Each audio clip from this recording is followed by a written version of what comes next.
Welcome to Fighting Back. News talk, current events, and political commentary with your host, Uncle Ronnie. And now, here's your host, Uncle Ronnie. Ladies and gentlemen, boys and girls, and all the ships at sea, welcome to Fighting Back. This is a Hub Radio Network, and we're here tonight to talk about a lot of issues. There's a lot going on right now. I hope a lot of you are listening to this radio broadcast, but right now there's a big circus going on. I think it's in Miami, isn't it? Yes, where I the think so. Democrat candidates for the presidency are, and it's kind of a, I've heard it was kind of a zoo. The clown car is rolling. Clown car. I've heard it even worse than different words than that. You're very kind. Thank you. At any rate, we're the Hub, and the Hub is helping understand basics where we put facts in honest, historic context. This is where freedom and liberty live. And tonight we're going to talk about some things, and Mr. Producer there, if you're minding the camera, I have over here to my left, that's you. And I'm I Kat. I over here, now wait a minute, I've got this one thing. She's as soft as a kitten. And she's hard as a rock. And her name is Kat Steele. How do you like that? That's kind of like gut felt. Yeah. Yes. I'm Yeah, doing my that gut sounds- felt. yeah. So now, wait till Oh, I you hear can't what I have wait. for you. Okay.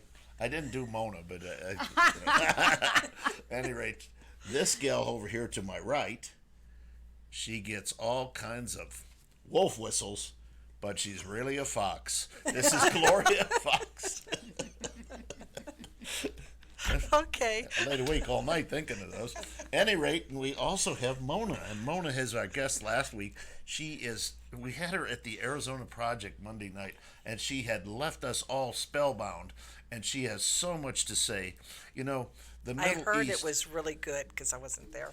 the Middle East for the Fabulous. last several, probably 20 years or 30 years now, has just been in absolute turmoil. And part of that is because of the religions, the Muslims and the Christians. And she's going to talk a little about that. And there's just always fighting going on there. There's just never seems to be any peace, even though it's a part of the world where you would think that there would be a lot of peace and harmony. But there's not. So we're going to discuss that. I do have to say something to with you saying that it since this administration, it seems to be a little bit more peaceful. We're not getting every day that there's another beheading, and we're not getting every day everybody's fighting with each other, so on and so forth. It seems to be a little bit more peaceful, even though it's still traumatic and still violent. That's a good point. It's a lot calmer. Go ahead. Yeah, I think so. So tonight we're going to start out. We're going to be talking about slavery, reparations.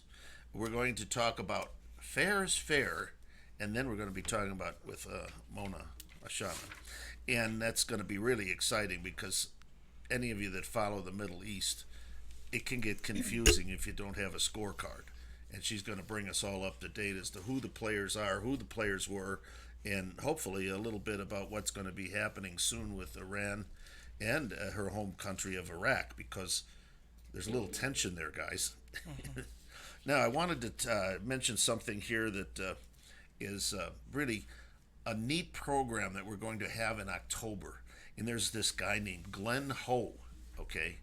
And he's a photographer, and he is has been the official Trump photographer.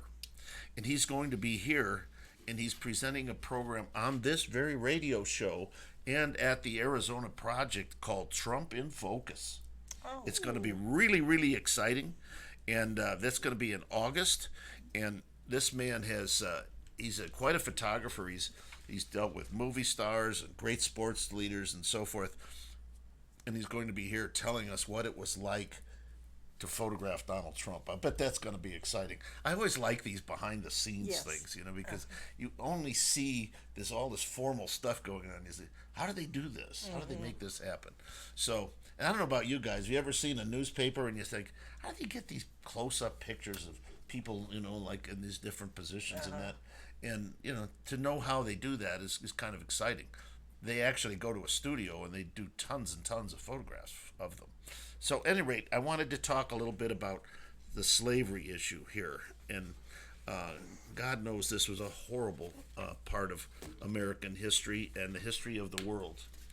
And right now, there's a lot of discussion, ladies, about reparations, and that these families should receive some reparations from being slaves, essentially. What are your thoughts on that? Well, my first thought is there is absolutely no way that anybody can really honestly go back and trace whose families were held slaves. And in my opinion, this is all about the Democrats and the more money making because they know that they're going to have lawyers. The lawyers are going to get nothing but rich off of this. This is just all another money making scheme. And when the lawyers are representing the people who allegedly had relatives that were slaves, how much of this money are they really going to get? Zero, because it's all going to go to the lawyers. That's my opinion. It's a buying vote scheme. Exactly. I was going to say votes, votes, votes. Right. That's what it's about. That's all it's about. And I resent the fact, growing up in the North, being a Yankee, my family didn't have slaves. And I didn't know anybody that had been a slave. And how can you pay people living today that didn't live through the problem? And think of all the people, the indentured servants that came to this country. Do we include them? Do we include everybody who was disadvantaged at one time or another by someone else? It's totally ridiculous. Just Right. totally ridiculous. It's totally ridiculous. Well, I think you have to look back in the history of slavery, and it was a horrible, horrible thing, and the people who started it. And Democrats. actually, well, in this country, yes. In the history of the world, it was the Arabs. Yes. The Arabs started The slavery, Arab slave traders. and they also picked up some lower European white people as slaves, and they were Slavic people, Oh, I didn't know that. and they hence the name slave, Slavic slave, and that was the white slaves were the Slavic people, but it was in fact the Arabs that started this. Most people are unaware that only 6% of the total slaves in the world came to the United States. Only 6%. Most of them went to South America and, of course, the islands off of Florida, the Bahamas, Haiti, and so forth. And the plantations were generally somewhat small. You were a large slave owner if you had 100 people, and those were about the max. However, it's still not right, as of course the scriptures say. It's a man should be paid what his worth is, and they were not paid their But worth. we paid the price with the Civil War, with the hundreds of thousands of men who died. That's right. Not only that, but Democrats, if they want to follow through on this, let the Democrat Party pay the reparations. That's right. Well, they were the ones that were the slave owners. They were the slave owner, yeah. But if I may paraphrase this, I think the whole thing is, with this, is once again, let's divide ourselves. I don't know any people that were slaves, Yeah. and I don't know anybody that does, Right. and I don't know anybody that's related directly to a slave. I mean, let's face it, it's been over 170 years since we did away with slavery. And that's another issue that really bothers me a great deal, guys. And that is when we're told that this is a horrible country because we allowed slaves. No, it's not a horrible country. We spelled out our mission in the Declaration of Independence. We said that all men were created equal. And we also know that we all have human frailties. We didn't do it at the time. We did not free slaves at the time. And there were people like George Washington, Thomas Jefferson that had slaves, and they wanted to divest themselves of it, but they didn't quite know how to do it. I've read up on this since this was going to be a subject. They didn't know how to do it.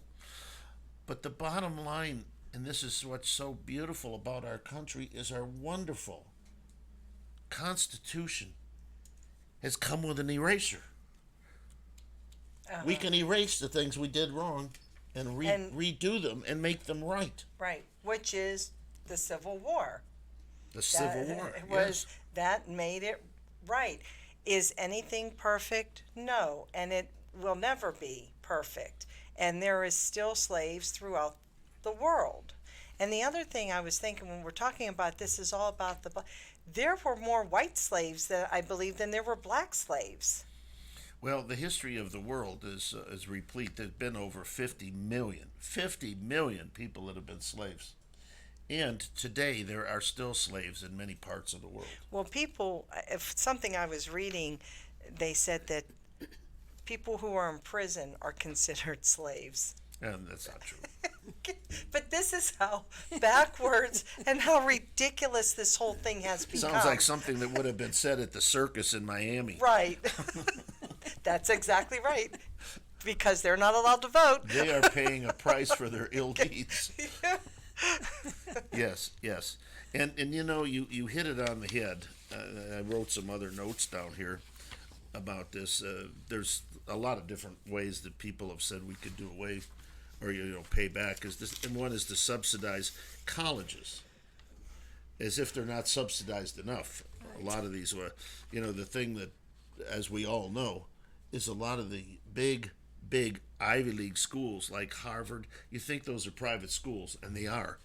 They get huge grants from the United States government. Yes. Absolutely phenomenal grants that would knock your socks off if you knew how big they were. So I don't think that's the thing. Besides, what if you don't want to go to school? And not everybody's made for college. And if you get reparations, who gets your share? Okay. right. Then the other, and this is really something else, what about Native Americans? We didn't hold a lot of them in slaves, although many of them were. Yeah. But they sure were treated pretty shabbily. Yeah. Well, we for stole being their the owners, country. for being the owners of America. Remember? We stole their country. Just saying. And then, of course, we No comment. I'm not going to make a comment because somebody will come back and I know who it will be. Okay. And I've already been chewed out enough today. Anyway, what about the Japanese during World War II? That's right. I mean, the fact that they were Asians, they were put in jail for being Asians. Yeah. Internment camps. And that was wrong as well. I mean, just because you're an Asian doesn't mean you're anti-American. And that was wrong. And then, of course, the one thing that you mentioned, Kat, and that is I lost a relative in the American Civil War, and he was also a Yankee. How does my family? It was an uncle, not a grandparent, but how does my family get reimbursed? Do they? Should they? No, you shouldn't because they're not black. Well, I mean, and I'm just being honest. well, that tell you just what. shows how difficult the There's whole music situation playing, and, Exactly. and Mr. O'Connor's going to wring my neck if I don't bail us out of here. And we're going to be right back, and when we come back, we're going to finish this up, and we're going to talk about, is free free? is free.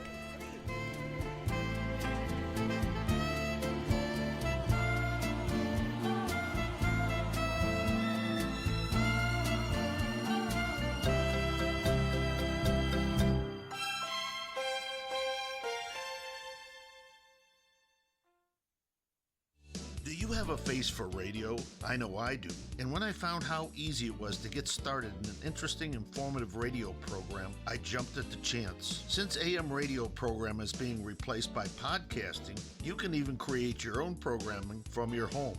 Hi, I'm Ron Lutters, better known as Uncle Ronnie on my Fighting Back radio program. If you have a business, a hobby, or a passion and you would like to share that with others, then podcasting may be for you. With a strong desire, some talent, and a deep passion, you too could get your radio message on your very own radio programming on Hub Radio Phoenix Network. We have one of the best broadcast engineers in Arizona to help you every step of the way. If you are interested in the enjoyment of podcasting, call me at 602-677-1496 to discuss the effective and affordable way to own your very own radio program. That's 602-677-1496. 1496. 1496. It's coming, and it's coming fast. Hungry for something new in the fast food industry? Tired of stale hamburgers, fries that taste like wallpaper paste when cold? High-priced fatty foods that even a dog won't eat? Well, something new is coming, and it's coming fast. The Meatball Express. Say what? The Meatball Express. Pure and wholesome beef, pork, chicken, turkey, or even shrimp meatballs topped with your favorite gravy. Red sauce garnish or served with hot, fresh garlic bread. The Meatball Express. Las Vegas, Nevada, regarded as the mecca of gambling, stage shows, excitement, and memories that last a lifetime. I want to be around to pick up the pieces when somebody breaks your heart. Hi, everybody. This is Mike Connors. What better way to remember this fabulous city than with your very own Welcome to Las Vegas sign? This amazing replica looks exactly like the original, with backlighting, blinking red and yellow star, and bordered by chasing Tivoli lights. This animated sign makes a great holiday gift and one that'll be remembered for a lifetime. To order this timeless piece of Las Vegas history, log on to the welcometolvsign.com or call 702-735-7446. A percentage of the proceeds are donated to the Nevada Cancer Institute. I want to live better and do more for the environment. I just want to be healthy, but I don't even know where to start. I just subscribed to an awesome magazine called Green Living with great tips, events, and recipes that help me go green and live healthy. Green Living magazine will inspire you to make eco-conscious decisions for a healthy life and a healthy planet. Pick up Green Living today at Fry's, Whole Foods, and 500 other locations statewide, or subscribe at greenlivingaz.com. Find us on Facebook, Pinterest, and Twitter. Live, work, and play green with Green Living magazine. You're listening to Fighting Back, news talk, current events, and political commentary. And now here's your host, Uncle Ronnie. Here we go again. Gosh, that first commercial there, did I have a face for radio? And I'm looking right at the cameras here. So for those of you that don't have a camera, I do have a face for radio, but we're sure enjoying it. Any rate, welcome to Fighting Back, and we're putting facts in honest and historic context. You know, while we took our break, we really didn't have time to check into the circus in Miami, which is going on right now. But Kat had a couple of comments that she'd like to make. She's got this wonderful little piece that we're going to share with you because this is funny. Did you know the left is now protesting fences or walls around cemeteries, claiming their voter base can't get out? Sorry, Just I didn't wanted mean to to say snort. I know my grandfather passed away at 55, and I think he was still voting well into the 60s. And I do come from a Democrat background, so they did get out once in a while. In November, they come out right after Halloween. They'd come out and vote. Well, you are from Chicago, after all, right? Chicago, voting early and often. Tell you what, we want to go over this next thing. Is free really free? Now, what are we talking about? Is free really free? Of course, we talk about, we listen about, because most of us know that free is not free. Nothing is free. But we have Democrats that say we want free education for all of our students. Okay, any other things we want free? Oh, not just free education, but they want all the debt wiped away. Yes. All the debt wiped away. Medical care. Free medical care, yeah, exactly. Okay, and there was And some I call it medical care, not health care. free family leave, Yep. which is, we have some of that now, but they want to expand it. And that's another issue here. And then we have free medicine, not free medical care, free medicine. The red pills, blue pills. Right, Mr. Producer? Free Okay, drugs. get the thumbs up. Free drugs. Free drugs. And then, of course, they want child care. Now, who really pays for this? The taxpayers. Bottom us. line. It's not always in taxes. Yeah. It doesn't have to be returned in taxes, but it can return in higher expenses Oh, yeah. as well. That's Now, true. let's go something very simple. you buy a product. You pay $100 for that product. Okay, that product is taxed, and here in Arizona, it is taxed at about 10%. So let's say that the item is taxed at $1.10, and the company will just say the margin is 100%. So they build it for 50 cents, they sell it for $1, and then okay, now when the taxes go up, the prices go up because they have to pay the taxes as well on the raw materials and so forth that come out. So everybody comes up a notch. That's why when we talk here in Arizona, we got particularly hit hard when we got our minimum wage raised. Well, and I don't think that a lot of people understand, especially if you don't have a business, that if you have a salary, that it costs the employer the salary plus 25%, because they have to pay.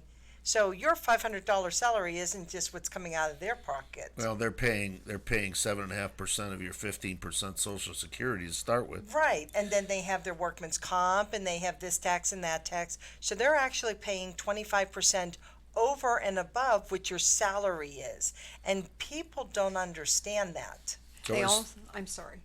So as things become more free, They become more somebody's got to expensive. pay for them, so somebody else has to pay. So I have yet to know a teacher, especially a college professor, because the Democrats keep talking about free college. Uh-huh. And I know a few people that teach college. And I've never, not one of them has ever said, yeah, I'm willing to work for free. Right. So if education is free, where does the money come to pay the pay 'em. educators that will not work for free? I hope you understand that at home. There's a lot of free in here. Yeah. Free radicals. And, Well, they think that taxing and taking the money from the rich is going to solve the problem, and it's not, because there's only so much money that even they have, and they can't support the whole country. Yeah. No, because we're talking about trillions of Right. dollars. And the conversation that we were having last week, and of course with this last meeting that we had, Arizona Projects Monday, we were talking about socialism. Yes. And Uncle Ronnie, you mentioned something. I think somebody at the meeting mentioned that a lot of the young people just are misunderstanding what socialism really is. And they were thinking, and somebody said that they actually think it's part of social media. yes. Oh, And so the whole concept of socialism is lost in this free, not understanding that socialism It's not Facebook. is not, it's not Facebook, it's, It's not not Twitter, Twitter, it's not not Instagram, it's not, Instagram. what is the other one? Instagram. No, it's Periscope? Snapchat. Snapchat. My son is here, he's helping us out saying, You a Snapchatter? Snapchatter, yeah.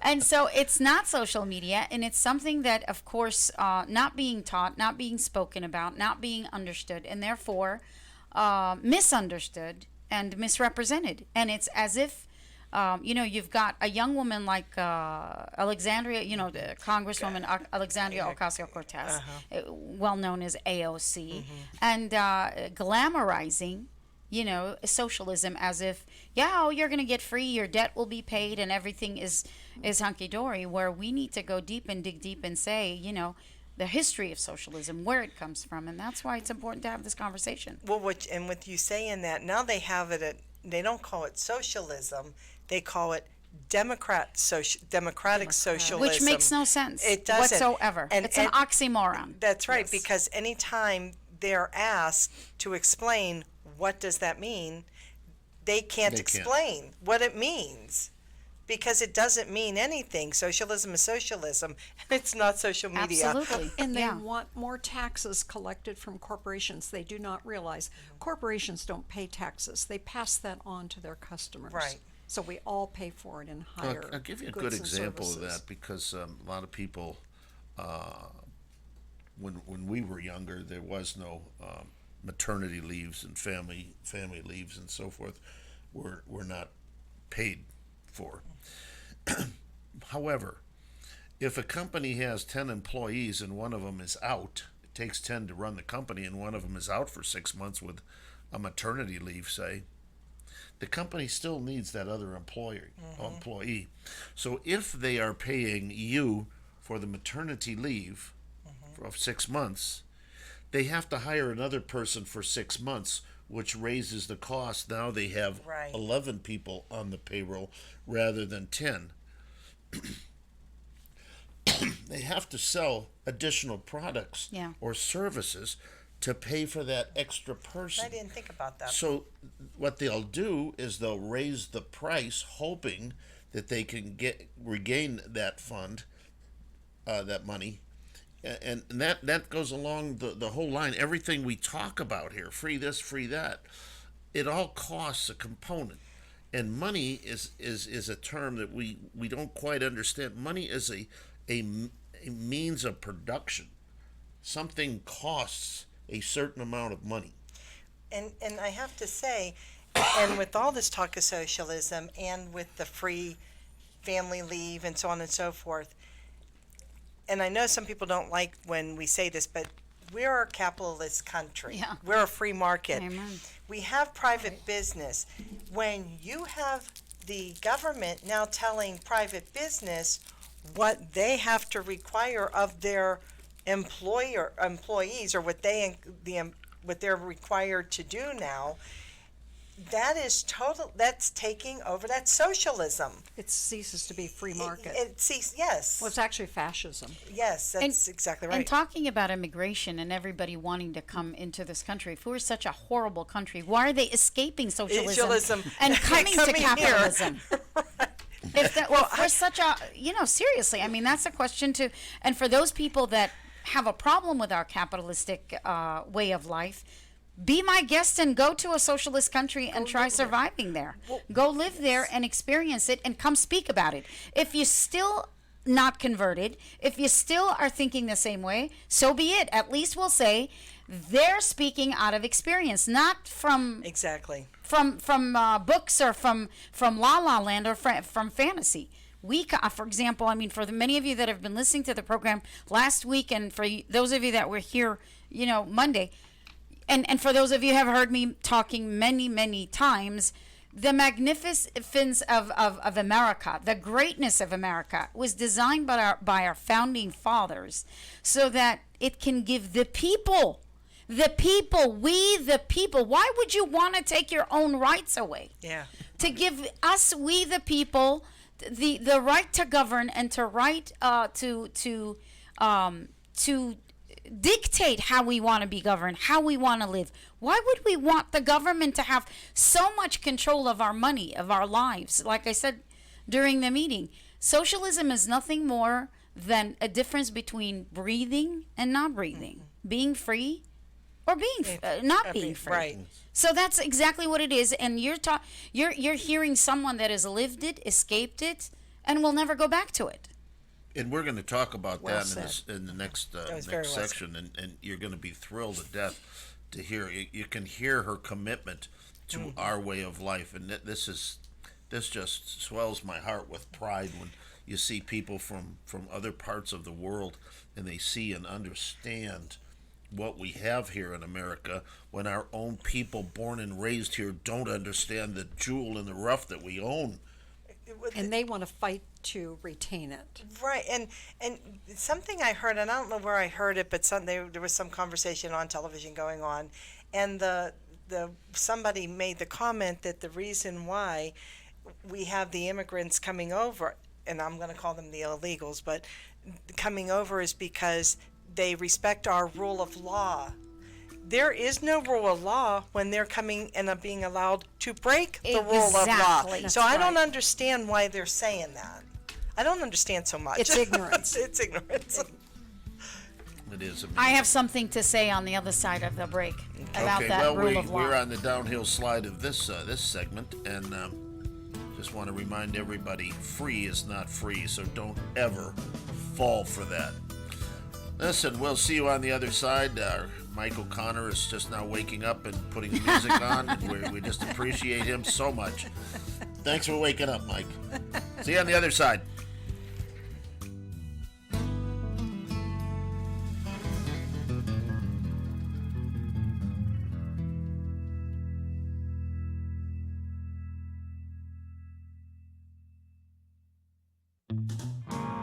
this is Festus. Take it from me, Dr. Sky knows good food when he tastes it. And we's both agreeing that it's Rudy's Country Store and Barbecue for some fine Texas fiddles. That's barbecue for you city folk, and I ain't just agreeing ya. Heck, they got their start in Leon Springs, Texas, long before I wore long pants. They've even got 2 locations in Arizona, one in Chandler and one in Goodyear. They's open Sunday through Thursday, 7 a.m. till 10 p.m., and Fridays and Saturdays till 10:30. For the best brisket, sausage, turkey, ribs, hold on, my mouth's watering already, and chicken and pork loin cooked over an open oak fire, yeehaw. Don't forget to get some of that great Rudy's barbecue sauce. No need to get all gussied up. Just come as you are, fire up that computer gizmo and check them out at rudysbarbecue.com. That's Rudy's, RUDYS BBQ.com. Come home to the gated community of Chrisman Peaks and 5,350 square feet of pure luxury. Floor plans include 5 bedrooms, 5 baths, 4-car garage, home theater, even guest quarters. Breathtaking views are included at no extra charge. For more information, call 602-505-0004. Custom homes with the quality you expect, the value you demand. Call 602-505-0004 today. Camelback Toyota, located conveniently on 16th Street in Camelback, off the 51 freeway, easy to get to right here in the city. You work downtown, stop on your way home, take a look at some beautiful new cars, used cars. Derek and John O'Malley Jr. and my mechanics in the back, Abe and Jared and Tom, my man Jake, Felix, John Wicks is there, Levi. They are trained and trained heavily. They know everything backwards and forwards on any Toyota. Customer satisfaction, numero uno at Camelback Toyota. You're listening to Fighting Back. News talk, current events, and political commentary. And now here's your host, Uncle Ronnie. Here we go. Second half of the show. We still don't know what's going on in the circus in Miami, but we'll find out as soon as we close the show. Listen, we take our country very seriously. America's a wonderful place. I can imagine no other place in the world that has provided so much opportunity and so much freedom to its citizens. And yes, we've made wrong decisions in the world, and we've tried to correct them, and we're still trying to do so today. We have a wonderful president, in my opinion, that's trying to do a lot of wonderful things around the world. He's trying to stop bullies from bullying the rest of the world. Absolutely. And our guest here, many of you have become used to Mona being here on our panel, but you can tell she's going to relate to you again, for those of you that haven't heard, where she came from and the pain and the agony that her family had to put up with to come to a land which I call the promised land, the land of milk and honey. So tell us a little bit about, once again, you were born into Iraq, which was changing leadership from the Shah. Yeah. No, actually, that's Iran. Iraq, sorry. Under Saddam Hussein. I was born in Kirkuk, Iraq, during the launch of one of the cruelest dictatorship of Iraq's current history. He's actually compared to actually Hitler, and he read many of Hitler's writings and wanted to mirror Hitler. It was during a time when a revolutionary tyrant by the name of many that later came to know as the Butcher of Baghdad. His real name was Saddam Hussein. He was advancing his pan-Arab socialist Ba'ath political agenda under the disguise of uniting the Arab world. And as I've often said, he was the hope of the Arab world that later became the horror. And, that's the kind of life that, and many people will argue with me, well, no, Saddam Hussein was a ruthless dictator. He was a totalitarian leader, which I agree with. But that's what socialism leads to. It's the gateway to socialism, opens up to authoritative governments that will take over and will constrict. And I often have said, Iraq was constricted out of breath, like a boa constrictor that wraps itself around the body and constricts until the person is lifeless and dead. And that's what Saddam Hussein to an entire population, and that I come from, or I belong to a nation called the Assyrians. All as a nation, we are Christians. We converted to Christianity since the first century of Christianity, and we pride ourselves in that. And we have been persecuted and have been fighting on behalf of Christendom, all of Christendom in the world, facing many different antagonists, many different enemies of our faith, some for our identity as an Assyrian because they want to wipe us out completely as the indigenous people of the land, unlike what we have in the United States, where we have respect for the the natives, even though, as you were mentioning, that we are, we took their land, or whatever the case might be. We might have made mistake, and we were talking about reparation, about slavery. There is none of that in Iraq or any of the Middle Eastern countries. My particular tribe comes from Turkey. Turkey is known for its 1915, as many in the world knows, as the Armenian genocide. But 1 million Assyrians, all Christians, and of course there were the Armenians, the Assyrians, and the Greeks, who were slaughtered by the sword. We call it Sefo. Sefo means slaughtered by the sword. And today it is called the genocide of the sword. That's how the Christians were slaughtered, for no other reason but their faith. And so as a result, we had to immigrate, and this has been our history, immigrating from one part of the region to the other until we have gotten to a point where, and I often say, we were Americans before coming to America because we believed in the rule of law. And that's what I was saying when I said I have a lot to say for the rule of law. We came, and I survived a country that was ruthless, that was lawless. So why would I want to come to a country and break the law?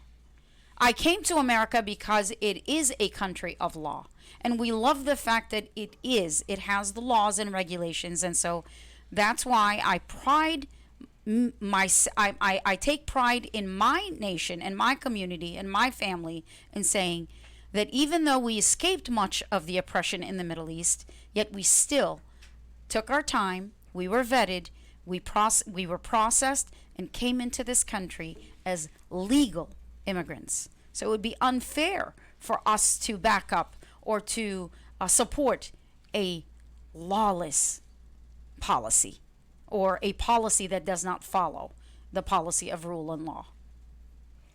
I think that's part of the problem today. We have too many people coming in for all the benefits they can get, as opposed to coming in because they really want to take advantage of our opportunity and our Republican form of government. They don't understand it. They don't have any kind of experience with the rule of law. They have come from dictatorial countries, and unfortunately, I think we're bringing in too many people that have no loyalty and to the they're country. exploiting the liberties that we're enjoying. And you can say that. Yes. I mean, I got accused on Twitter for exploiting my story. I said, you better believe I'm going to exploit my story, because it is my story and I'm going to tell it.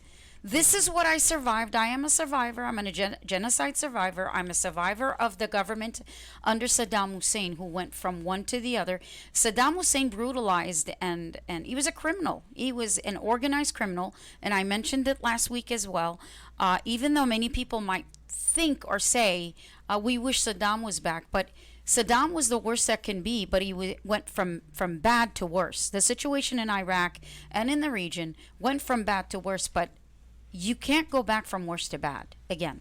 You can't wish to go back to that. We have to find another way for the Middle East to develop itself and to stand on its own 2 feet and not be influenced by countries that we're about to talk about. We're talking, and that it's been in the news, countries like Iran. You had a question. Yes, I have a question for Sure. you. You said when you escaped Iraq that you went to Jordan. Yes. And you went to Jordan before you applied to be an asylee Yes. here in the United States. Why did you not stay in Jordan? I'm just kind of curious, being that it has been such a stable ally of ours and a good, stable The Assyrians, government as many here. of you know, the Middle East is primarily, the Arab world is Islamic, it's Muslim. And so the Assyrians, as many might not know, are Christians. Being a Christian in a Muslim nation has been very, very hard to live or to coexist. Many Muslims, peace-loving Muslims, are peaceful, but yet policies and governments that have taken, and I just mentioned Turkey. For example, my tribe, or the tribe I come from, traveled from Turkey to Iran to Iraq. So at that point, our population dwindled not because of anything else but oppression and genocide. So when we talk about 3 million Assyrians, at one point our church, I belong to a church called the Church of the East. And the Church of the East is non-denominational, and it was called the Church of the East back when Jesus Christ established his church on earth, and the churches were basically called the Church of the East, the West, the North, and the South. We remain being called the Church of the East. I didn't know that. Yes. And so many don't know how ancient and how far we go back. So having that persecution coming from one government to another, all faced in the Middle East, you just want to turn your back and go, enough is enough. At one point, the Assyrian Church of the East numbered up to 80 million members in the world as a way of missionaries, as a way of spreading the gospel of Jesus Christ. Today, Assyrians are at, I don't even know if the number is true, at about 2.5 million to 3 million globally. So when you have that kind of depletion of a population, annihilation of a population, because we were not treated as a second-class citizen. We were not treated as citizens altogether. And I often say it's when we left Iraq to go to Jordan. And of course, many people don't leave their surrounding areas, their countries. We had never left. The Assyrians in the last 100 years started to immigrate because it started to discover that there is a better life on the other side of the world.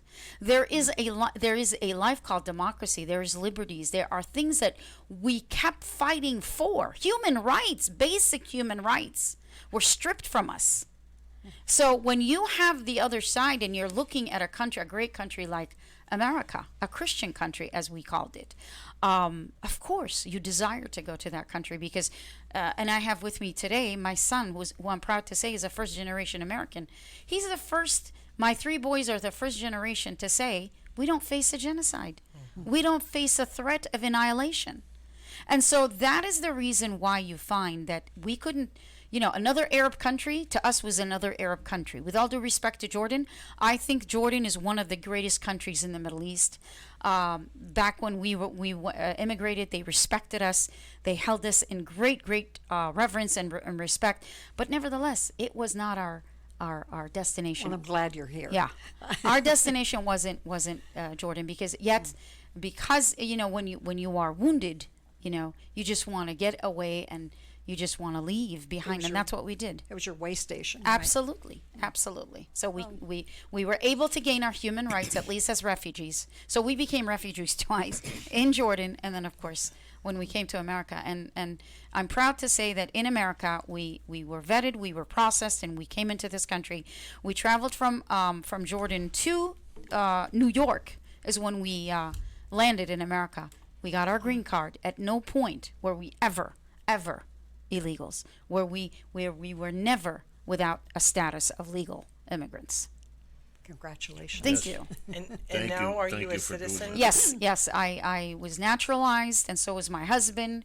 My mother, who didn't speak English, was naturalized. So before, she went home to be with the Lord.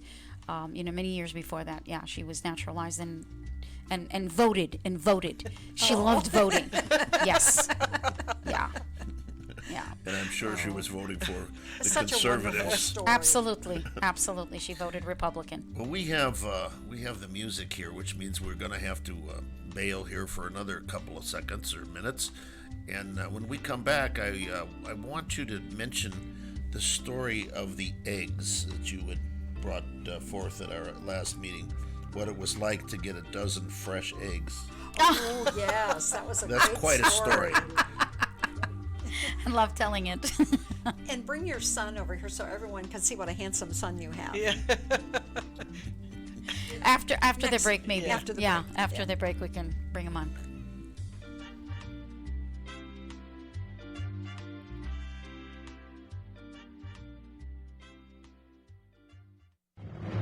Secrets of the Telephone Company and the Benefit of Pain. An all-new high-tech telecom thriller by Seth Friedman. Filled with mystery, intrigue, and murder. You are authorized to complete your mission.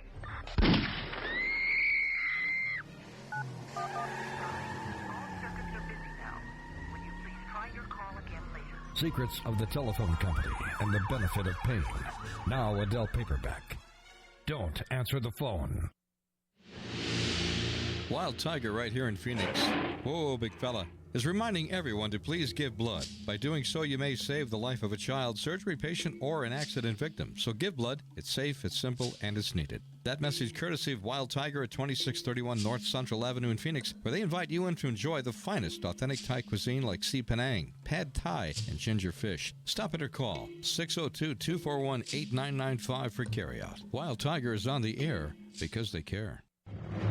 Secrets of the Telephone Company and the Benefit of Pain.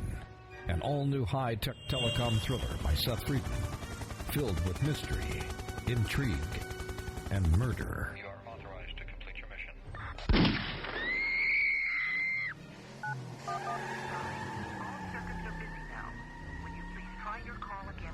Secrets of the Telephone Company and the Benefit of Pain.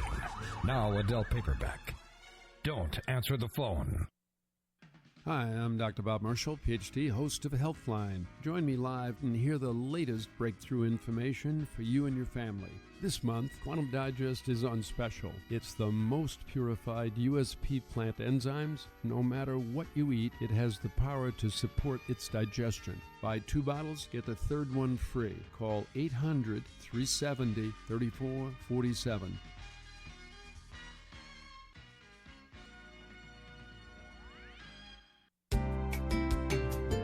You're listening to Fighting Back. News talk, current events, and political commentary. And now here's your host, Uncle Ronnie.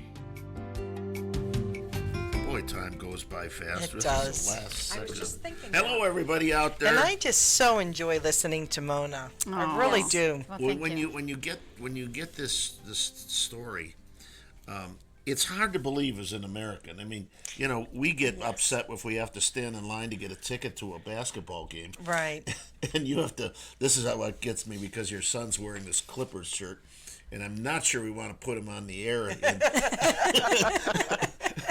a Clippers shirt. But at any rate, the story of the eggs, something is commonplace as eggs. I mean, the whole world eggs, and who would have thought that eggs would have been such a to get fresh eggs would have been such a story.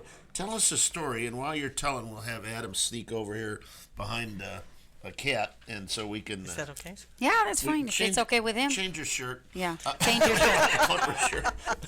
Squeeze right in here.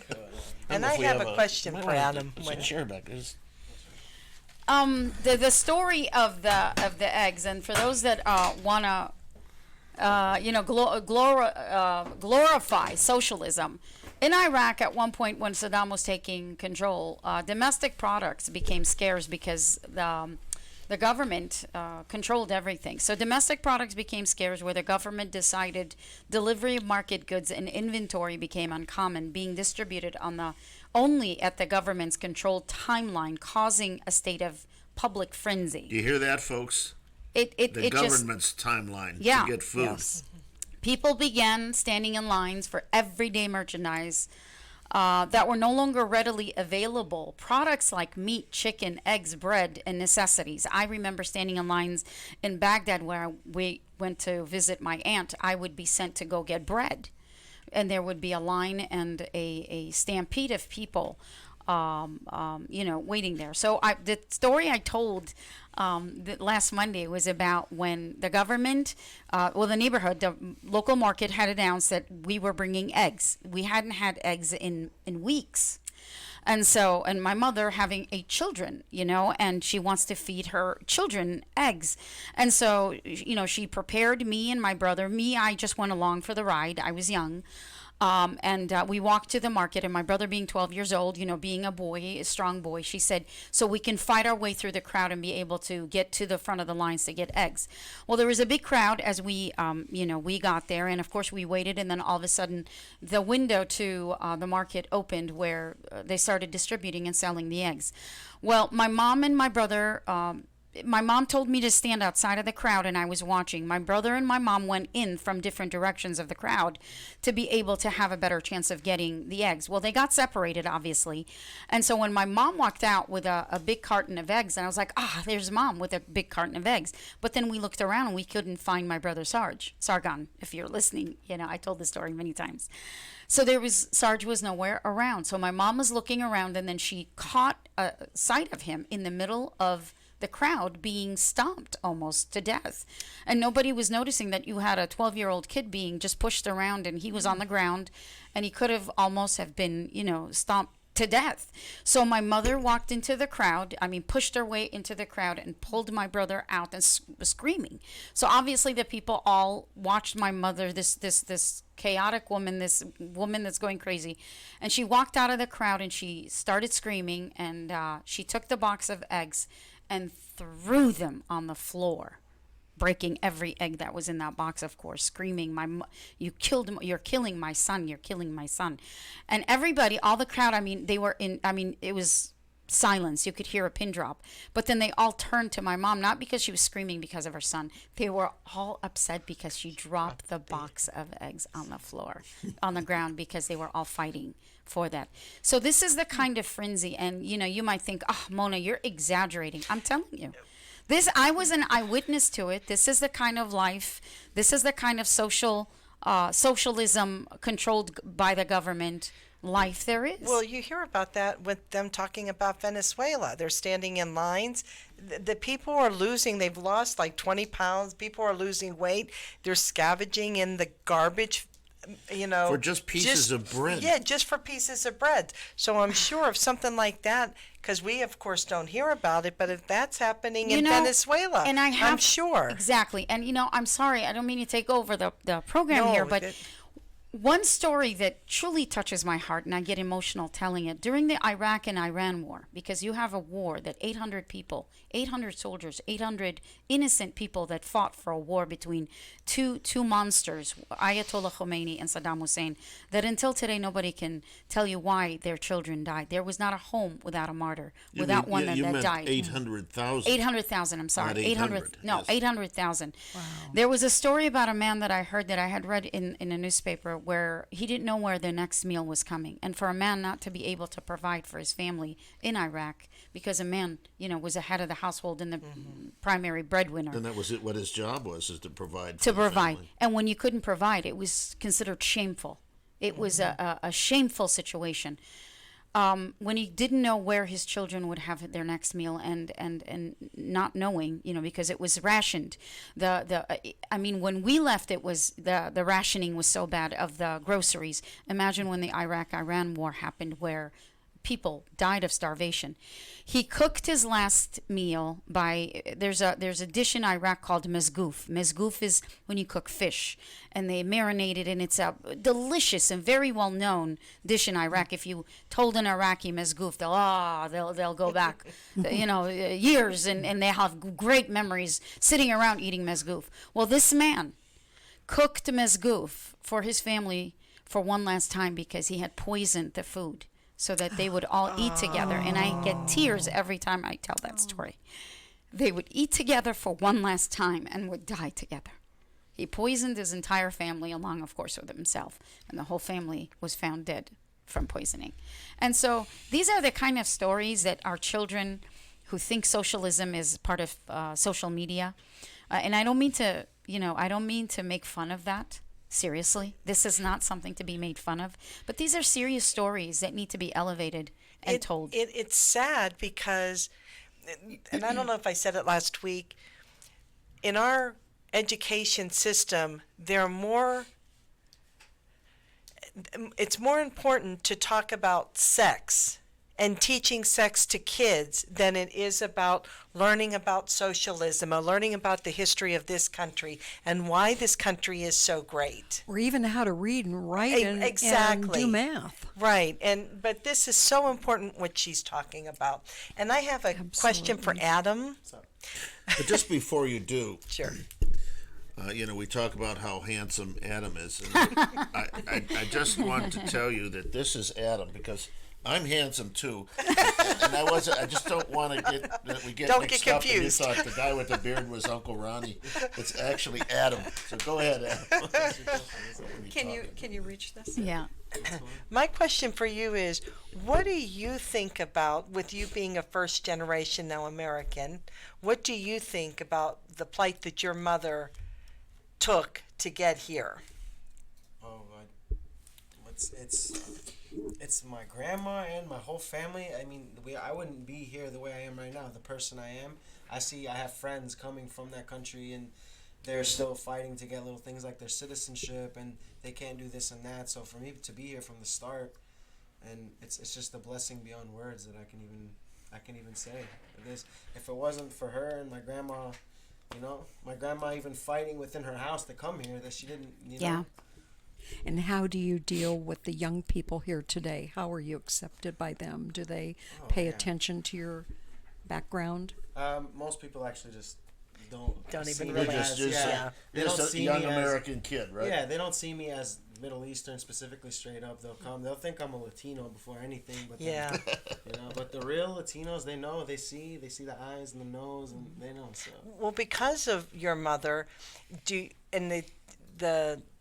kid, I'm going to say kids, okay, that you hang around with, do you see that they're not, do they talk about how bad this president is and just about all the bad things that are happening and why these kids, can't come through? And yeah, it's really from my perspective at least, it's really kids that are misinformed and they just kind of go with the whole tidal wave of everything that's going on. They don't know what they even want. They know what they want, but they don't know who's fighting for what they really want. They just see what everybody else is saying. They hear what they hear on social media, and they're kind of like sheep. Yeah, big time. Okay. Yeah. Big time. And with us in the house as well, his father and I don't want to call it a battle, but it's constant education. Because they don't know what it was like to come from, it's mind-boggling. And they're obviously not learning it in school. Absolutely not. And so you have them almost at a point where they have to, I don't want to call it education, but enlightening people. Well, they tell them, well, my family's an immigrant. They come from another country, and they tell them what goes on over there. And so it's constantly, I don't know if it's a blessing, Adam, but I mean, it's a constant explanation. It's constantly explaining and speaking and speaking about it, really. So it's a continuous Well, you know what they task. say about those people that don't study history. You're bound to repeat it. That's right. And these are horrible stories that you're telling, and the world has been replete with such horror stories, and we don't teach history anymore. No. Well, what I have a problem with, I guess, is there are so many of these old, and it's the Democrats primarily. We have some Republicans, but I'll say Democrats primarily. When you have the Joe Bidens, how old is he? He was educated when we were still educating our kids. He was in the schools when we were educating. And so many of these older adults, they were educated like we were educated, and they still they're not understanding, or they're just going for whatever the political It's the wins. trend. It's the trend that they're going for. The popular trend. Popular, so that they can make money, so that they can get elected and make a bunch of money. Power. It's all about about power. Power and money. Yeah. And to be, to be a part of that